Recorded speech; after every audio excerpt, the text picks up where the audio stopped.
Welcome to the Darkstream, Voxday, voxday.net, and unauthorized.tv.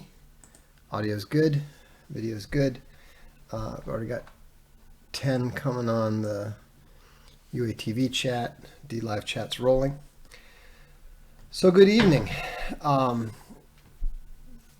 kind of pleased to be able to show you this. I know a lot of the subscribers have it already, but this is the new Law Dog files. It's not just the Law Dog files. It also includes African Adventures, and it's a fantastic book. It's actually two books, technically, but absolutely hysterical. The usual printed end papers. It's quality across the board, some original illustrations and so forth.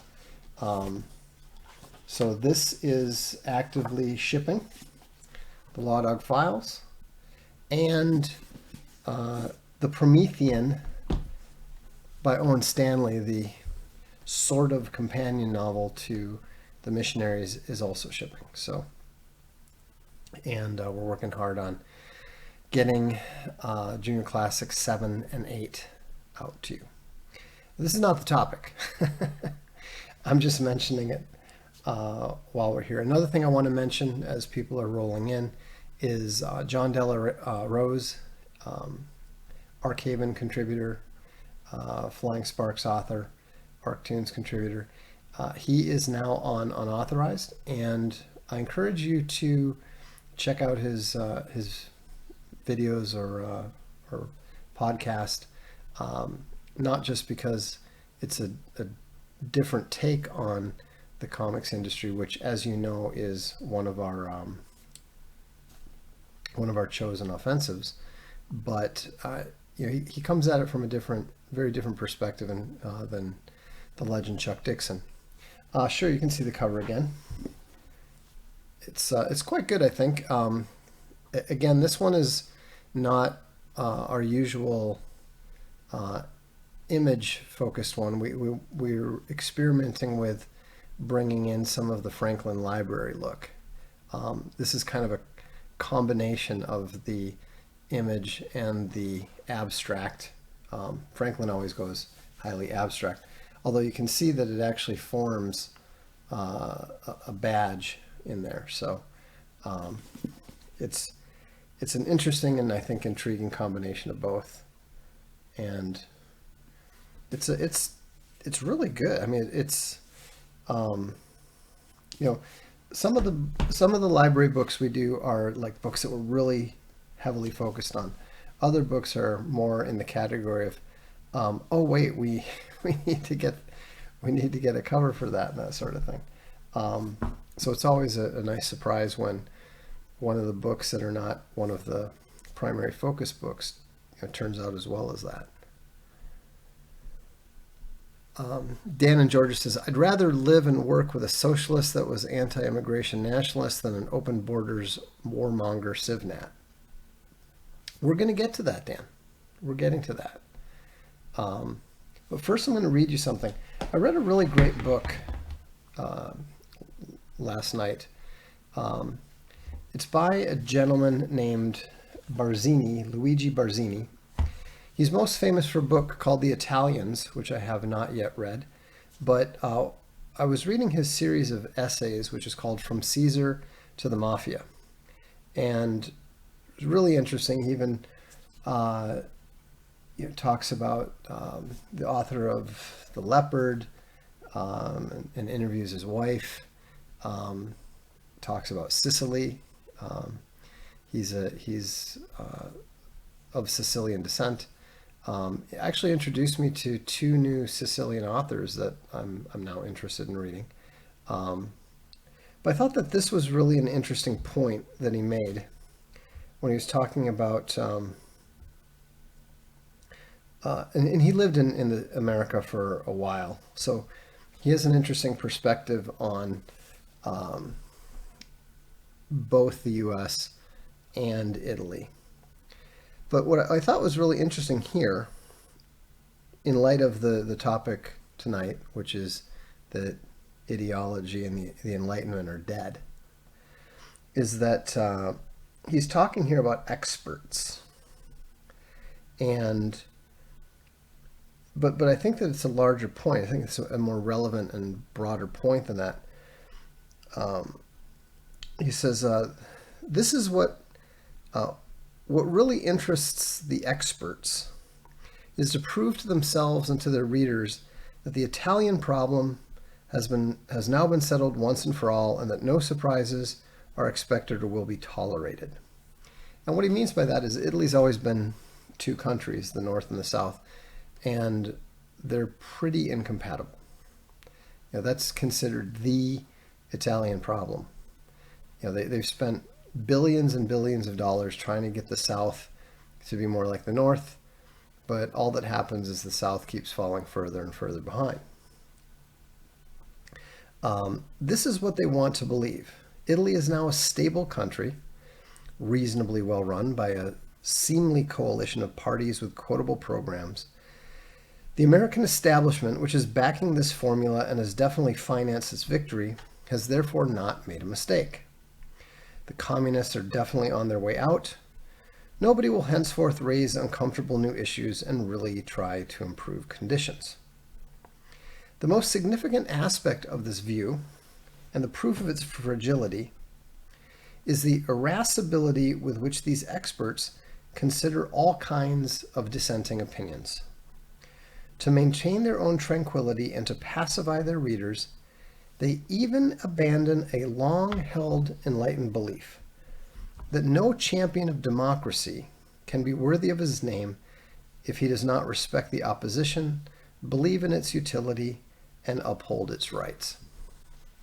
And that's exactly what we've seen in the States and in Western Europe as well. What we've seen is that all of the talk about rights, all of the talk about democracy, all of the talk about all of this Enlightenment philosophy going back to the 18th century, all of the brave Voltaire, I might not agree with what you say, but I defend to the death your right to say it. All that stuff has turned out to be,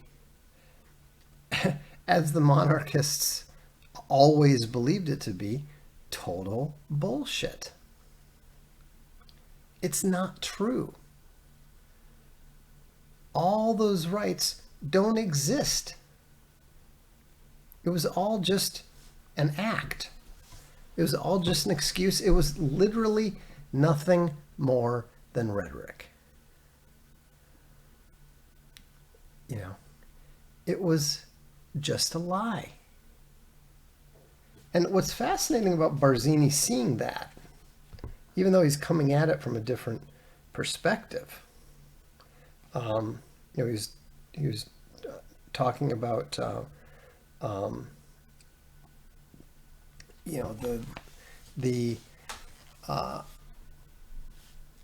the pro-Western, pro-American, anti-communist perspective on Italy. But it's just fascinating to me that, this guy wrote this book back in, I'm looking it up here.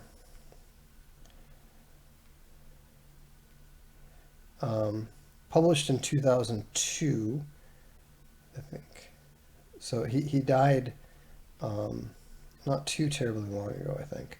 What's really interesting to me, too, is that the introduction to this was written by Michael Ledeen. You know who Michael Ledeen is?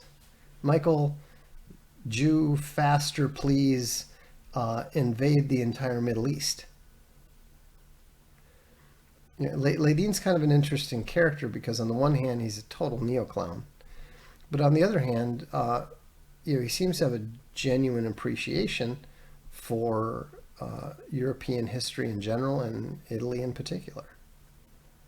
So he's, you kind of wonder how he manages to balance both of those things. Especially, he writes a really favorable introduction to this, and yet Barzini is right there calling out the entire Enlightenment.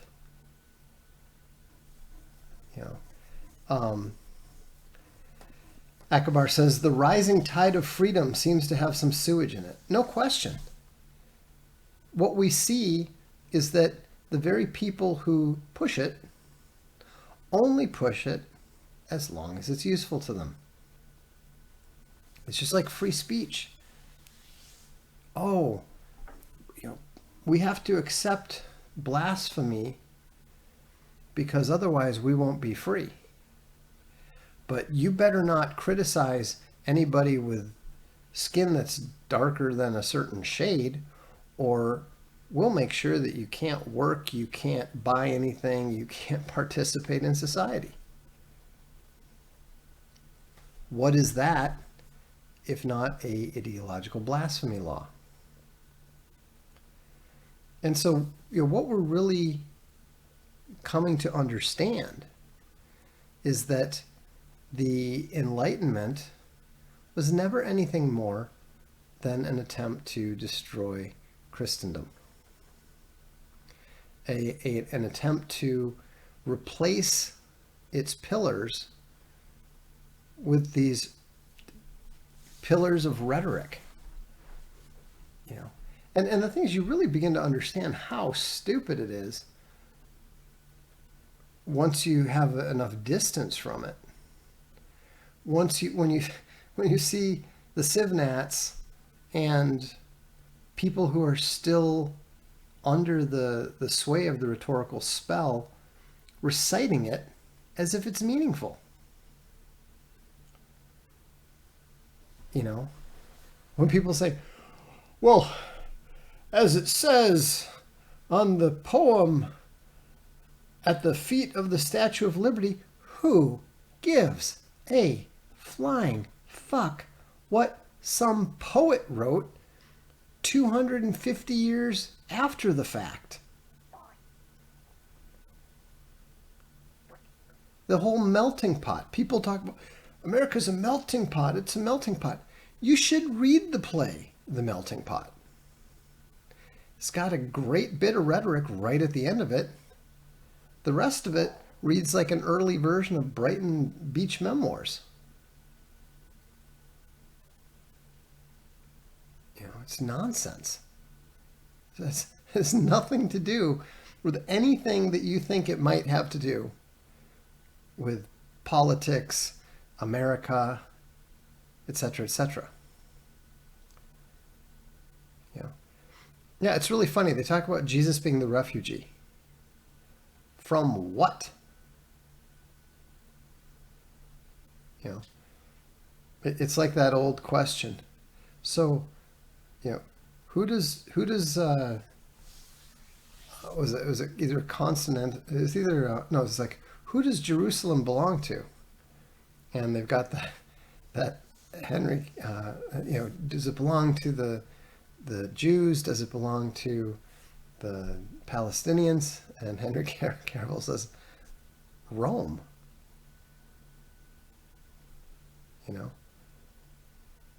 Jesus was living as a subject of the Roman Empire. That whole bit about then Caesar ordered a census, which is why he was having to go back to Bethlehem? Well, guess who has to obey the dictates of the Roman emperor? A subject of the Roman Empire.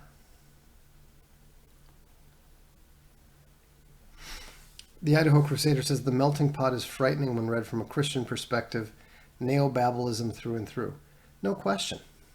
Absolutely no question. And the USA is finished. I mean, the Republic died in 1865. That was when the Republic died and the U.S. Empire was born. It's no different. People didn't recognize the change. People still don't really recognize the change. But the historians of the future will. That's when it ceased to be a voluntary union and it became an empire where one group ruled over the other. And, we've just seen things continue. It was an American empire. And then after World War II, it became a global empire. And sometime after 1965, it became a global empire ruled by foreigners. Joe Biden, not an American. All of his advisors, not American. None of them, literally none of them, have any relationship to the Founding Fathers. None of them are the posterity for whom the Constitution was written. If you want to know why they don't care what the Constitution says, they know the Constitution was not written by their fathers, and it was not written for them. As far as they're concerned, it's just yet another set of rules that you have to figure out your way around, which is exactly what it was. Now, what's interesting is that the pretense is ending. Donald Trump is raging about this judge in New York who just, apropos of nothing, announced that his corporate license are all yanked because of fraud. Well, every single Hollywood corporation would have to disappear. Every single bank, Netflix, Amazon, all of those companies are committing significant fraud. I'm not saying that Trump's companies aren't. I'm not defending him at all. Personally, I'm extremely amused by his outrage and his attempt to be outraged. They're not following the rules. Really? You just noticed it now?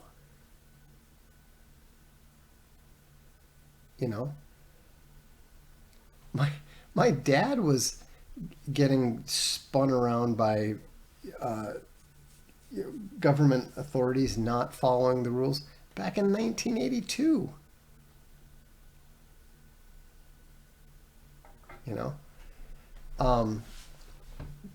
But what's interesting is that all of the isms, all of the ideologies are now being shown to be totally bankrupt. None of them cling to their supposed principles. None of them hold to their supposed beliefs as soon as it isn't in the interests of their favored parties.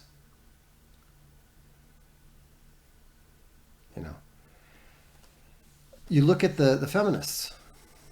How come the feminists don't support the trannies? Right? Why would they deny the trannies the right to do what they did to the men? On what grounds can they possibly deny it? The very biology that they deny?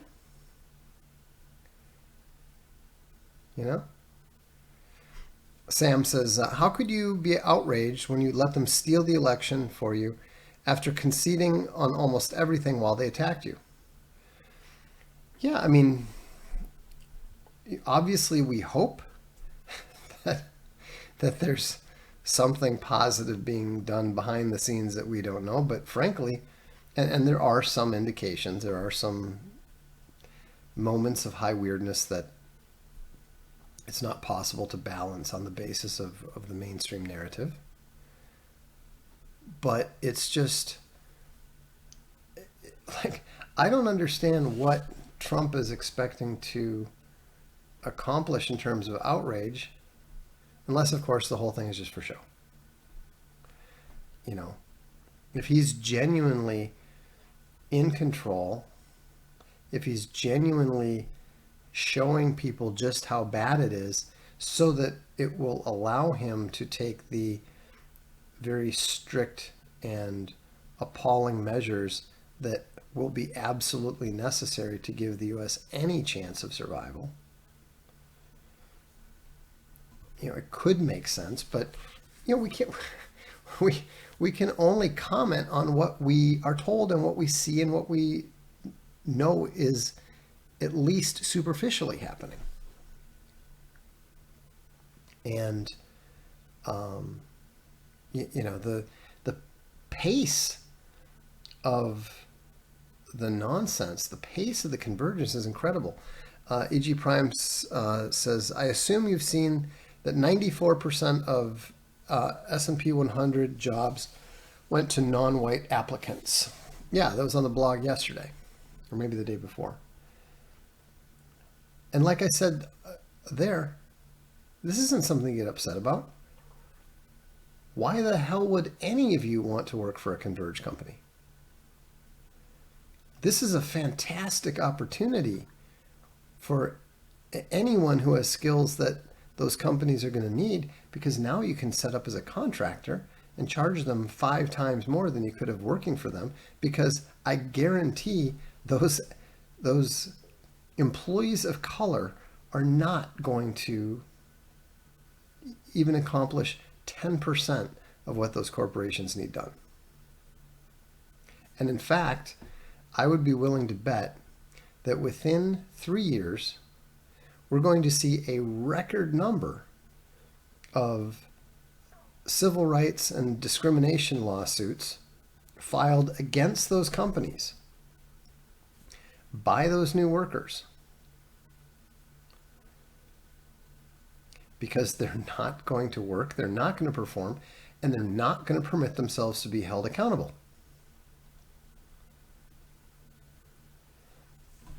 Another thing that Barzini was writing about was the problem with things down south in Italy. And the problem that they've got there is they send tons of money down. Rome sends tons of money down to Calabria, to Sicily. But it doesn't do any good, because people there, not unlike Africans and some other peoples, Indians in particular, they look at the money being provided to them for projects and investment. They view that as largesse that's meant to be distributed to their friends and family. So it never goes anywhere. No, they're not looking at it as a responsibility. Those employees of color are not looking at a job the way that the European and American applicants were. A job is just something that you maneuver to get, and then you collect it. It's like owning a cow. If you have a cow, the cow just provides you milk. You don't have to do anything to get the cow to provide you milk. You have to make sure it gets fed, right? But that's how they look at jobs. A job is just something that gives you money.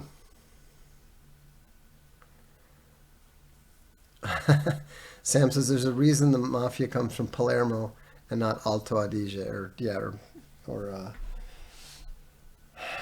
Piemonte.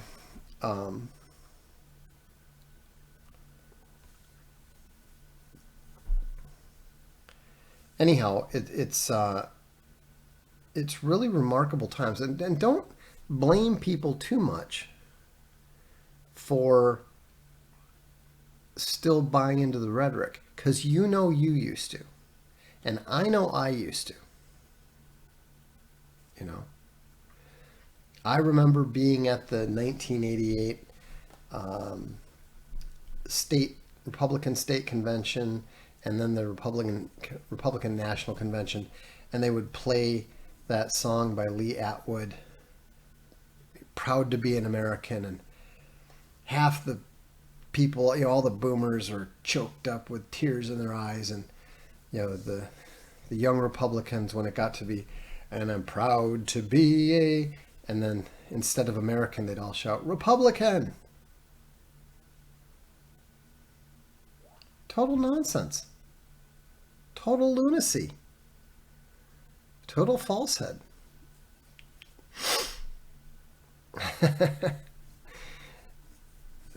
Dan says, I hate that song too. Trump still plays that Dorkies. Well, Trump has to play it. You can't get elected without appealing to the CivNats now. Jeez, hang on a second. I gotta see what's going on here. Oh, I just got a message. This is actually blog related, much to my surprise. What's it say?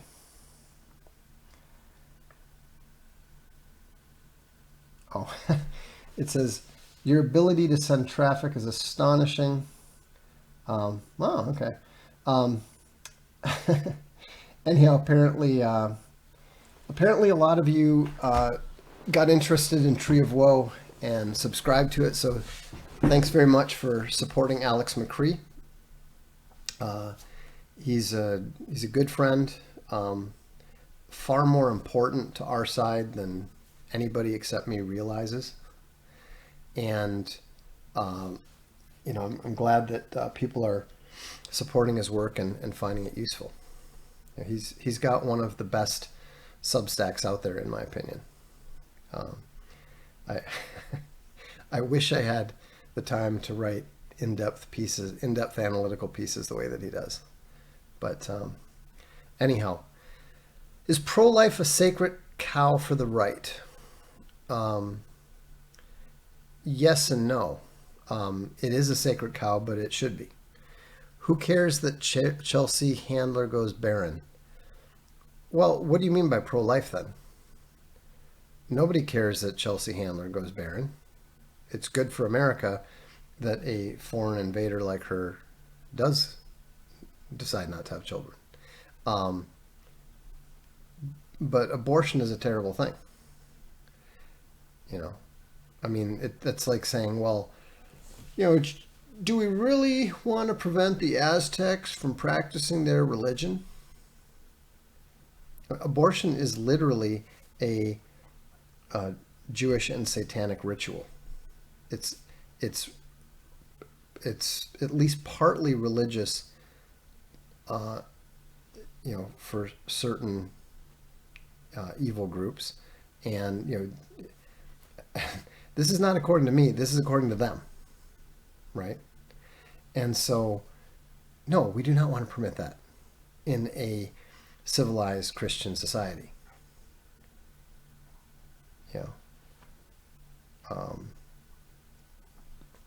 All the stuff about, exceptions for rape and incest and life. No, it's just, it's a non-starter. And yes, I understand that, white people would be even more overrun if it wasn't for abortion. Well, maybe they wouldn't, because, abortion has nothing to do with tens of millions of immigrants. So, for me, pro-life is an absolute. It's no more to be discussed than guns.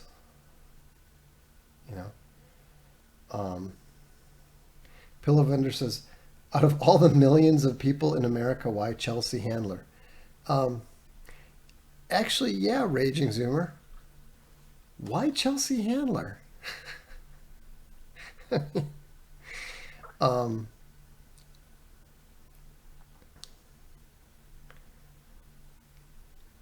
Let's see. Anyhow, yeah, Sam says, the argument for abortion is like saying, should we really stop Ebola from spreading among the foreigners here? Yes. Yes, Chelsea Handler is Jewish. She will inform you of that. if you make the mistake of listening to her talk for more than a minute or two. Anyhow, what we need to do intellectually is simultaneously go back to the fundamentals, go back to what works. We need to be willing to question all of our assumptions, all of them. If you're Protestant, you really do need to look at how the Protestant churches got started. In some cases, seems like a good thing. Other cases, not so much. If you're Catholic, maybe you need to look at who started the schism.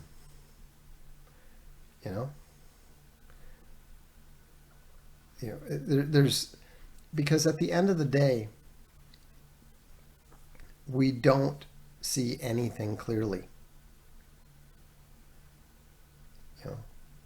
We see as though through a glass darkly, and we have been down a false path. There's no question whatsoever that we have been down a false path since the 18th century.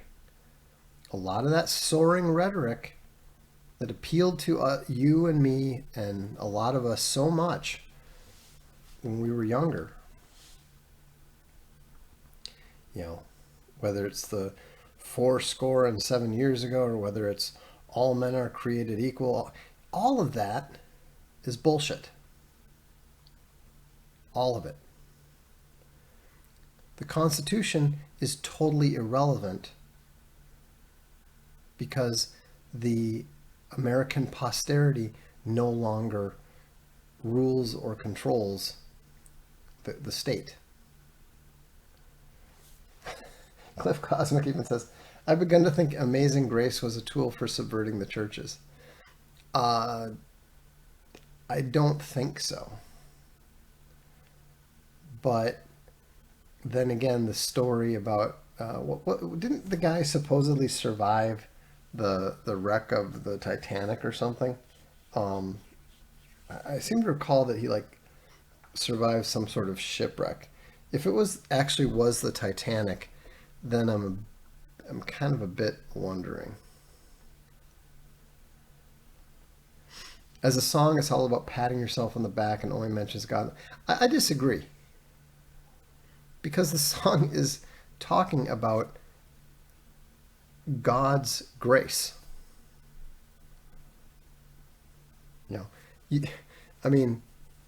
You don't have to mention something specifically when it is implicitly applied.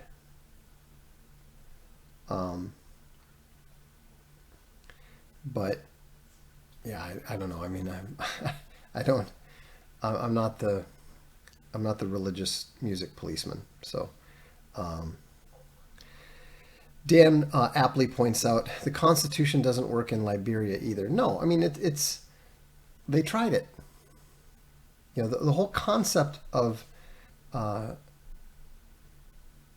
rights that are invented by 18th century Europeans and are just declared ex nihilo to be universal is obviously nonsense. It's obviously false. And the thing that's interesting is that you're starting to see conservatives beginning to debate the concept of natural right, which is very important because the concept of natural rights is what led us to where we are now. And that's why I'm saying it's important to go back to the fundamentals of what are we? What is our starting point? Our starting point is that we are creatures. We're creatures that were created by our Creator. We know that the creation has been infected by evil because we see it. We feel it. We do it. We live it. And we also know that the only thing that is capable of combating and standing against that evil is Jesus Christ. Everything else builds from there. And you can go ahead and try to tear any part of that apart. It's not going to work. Austin points out that if I was the religious song police, there would be a lot more guitar solos and hymns. True.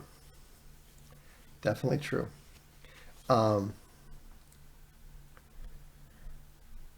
Why call baby killing abortion? Because killing a baby to most people means baby to most people means a child that has already been born. So, you can't fix rhetoric. This is something to keep in mind. Rhetoric works or doesn't work on its own. You can't try to logic your way into making ineffective rhetoric effective or vice versa. Dan points out abortion was originally a synonym for miscarriage. And then it took on the context of, intentional, an intentionally caused miscarriage. So it's an appropriate term. Yeah, I've never. I understand that people think, well, if we say baby killing, people react badly to the idea of killing babies, but they react badly to the idea of killing babies because they're thinking about babies that have already been born. So you can't change what you're essentially attempting to do there, Sigma and Omega, is to change the definition, the popular, common definition of baby. You can't do that in rhetoric.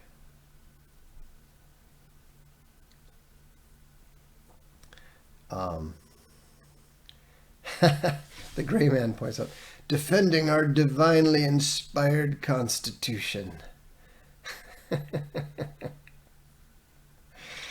Yeah. Is that the piece that, what is it, the guy who wrote that 9/11 election or whatever, his name wasn't known, and he wrote a piece during the 2016 election, and it was just everywhere. And then he wrote this piece defending natural rights, which I've actually bookmarked. I'm planning to go over and dissect in some detail. I think that might be the piece that I was planning on looking at. But anyhow, Grayman says the Mises Institute and Lew Rockwell people never moved past 2008. Well, here's the thing that's really interesting, and I was really thinking about this when I was reading the Barzini book, is nobody saw the current situation coming where all the nations of the West have been invaded en masse by people from Africa and India and China. And I mean, nobody saw this coming.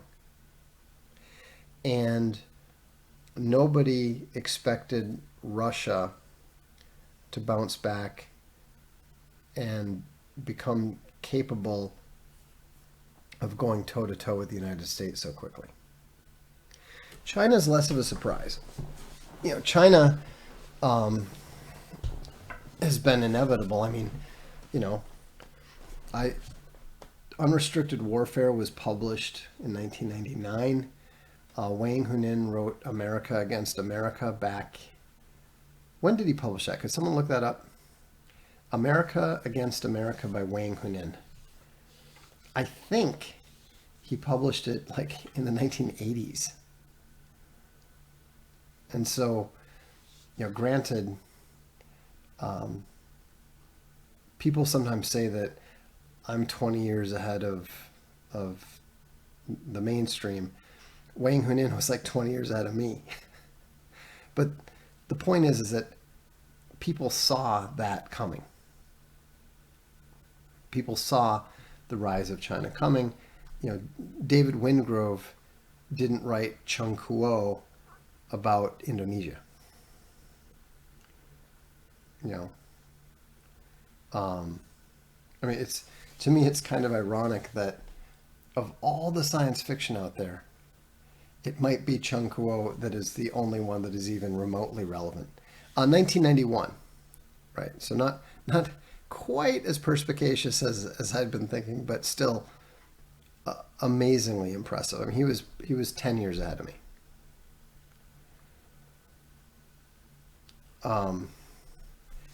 Does Putin have any heirs? That would be helpful if the ROC makes him a Tsar. Well, he does have some children with his wife, and he's got at least 4 with that pretty little gymnast that has been his longtime mistress. So anyhow, he's well stocked that way. I don't know if the Russian political system is going to go that way, but it's interesting and it's obvious that democracy was always nonsense. And people talk about, well, the founders knew it. That's why they created a republic. Well, yeah, but they said you can only keep a republic if you're lucky and moral. The U.S. lost its republic early on.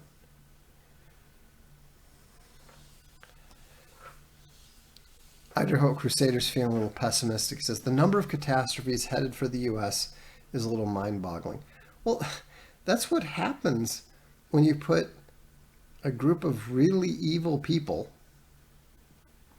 who have never, ever, in their entire history, successfully run a society in charge.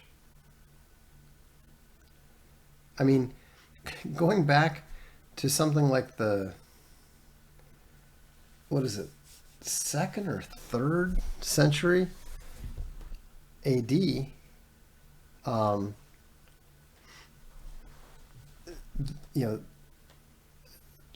wherever the Jews have ended up settled and gained power, it's always turned out badly for everybody, including themselves.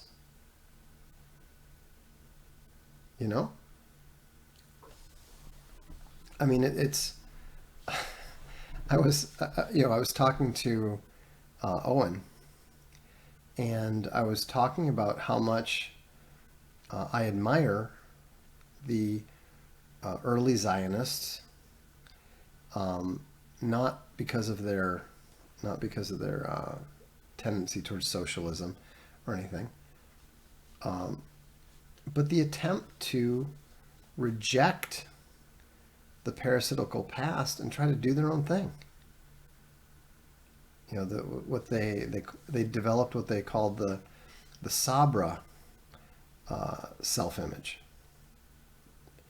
Being strong and self-reliant and growing your own crops. I mean, frankly, there's more than a few, it's very ironic, I know, but there's more than a few similarities between what Owen and the Bears are trying to do and what the early Zionists were trying to do, back in the early 20th century.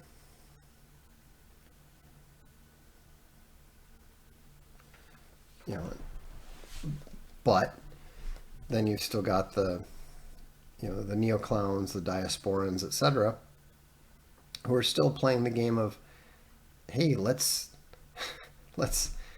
get rich and try to guide society, and so forth.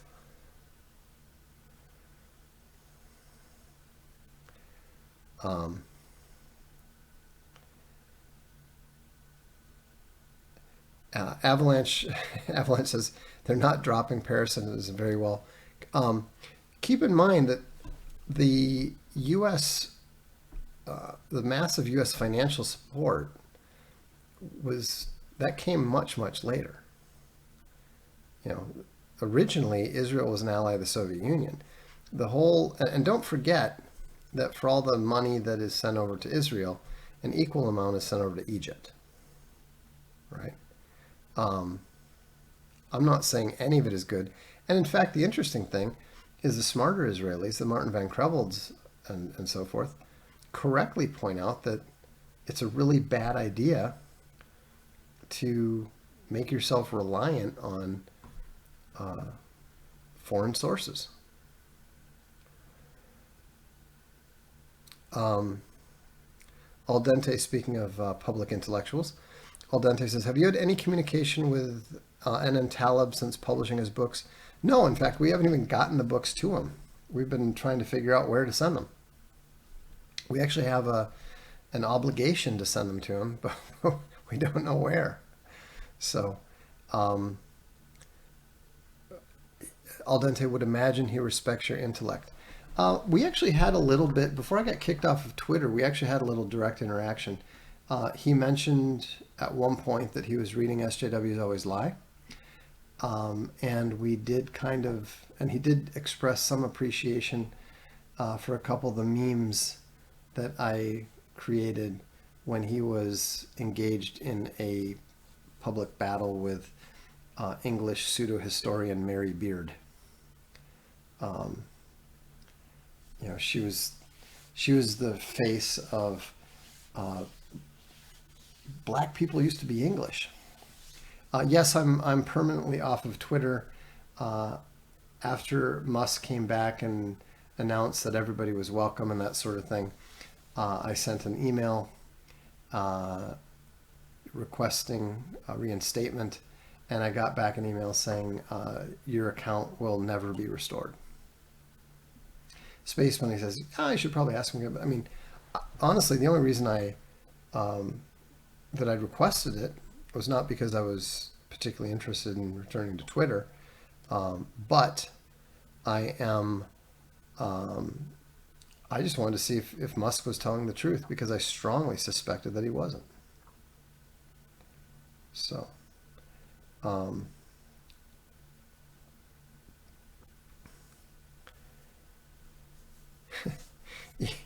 based on what? It's not based on anything. They just make stuff up. I'll show you a few of them. They're pretty funny. Let's see here.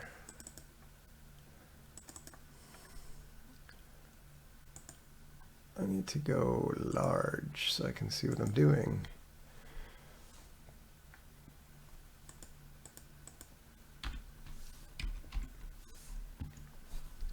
Okay, yeah, this was, I think, one of the first ones.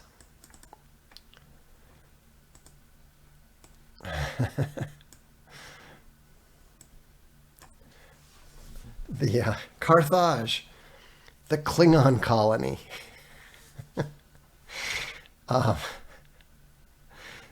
You'll have to forgive me, but I thought these were very funny. So, if I'm laughing at my own jokes, you'll understand. Let's see.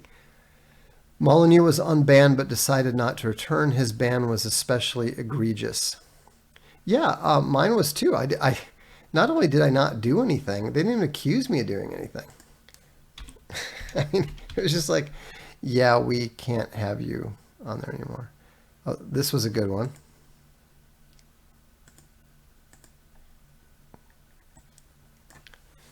Mary Beard, the Celts, on BBC Two. And I think my personal favorite was this one. Actually, I did one or two Taleb ones too during that time frame. I'll find those next. But here, okay, this was the one.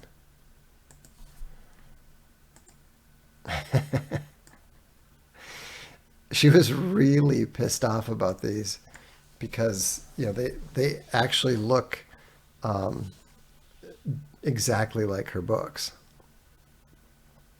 And so the real Henry VIII. I was just so happy to find the picture, the painting of the guy with that outfit. Let me see if I can find one of the Taleb ones.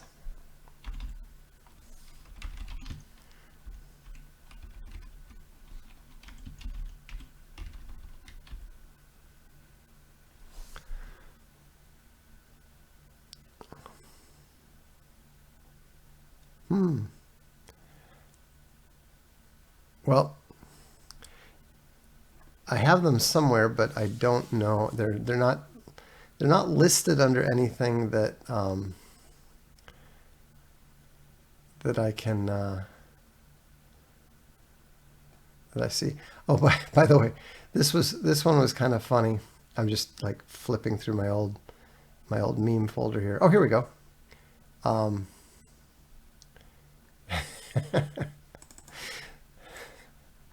This was kind of funny. Talib was amused by it, but then he was like, "Yeah, maybe don't don't keep pushing that." I like the quote. "NN Talib was mean to me," by Mary Beard. "He is the devil, and he said I was wrong. He shouldn't be allowed to do that."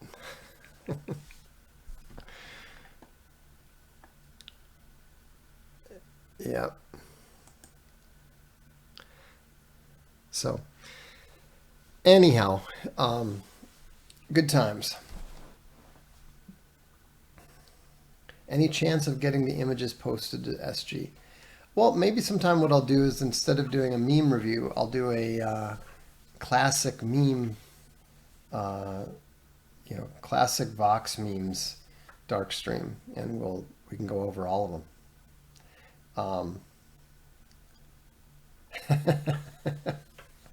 Pillowvetter says, "These are real and not memes." Oh my.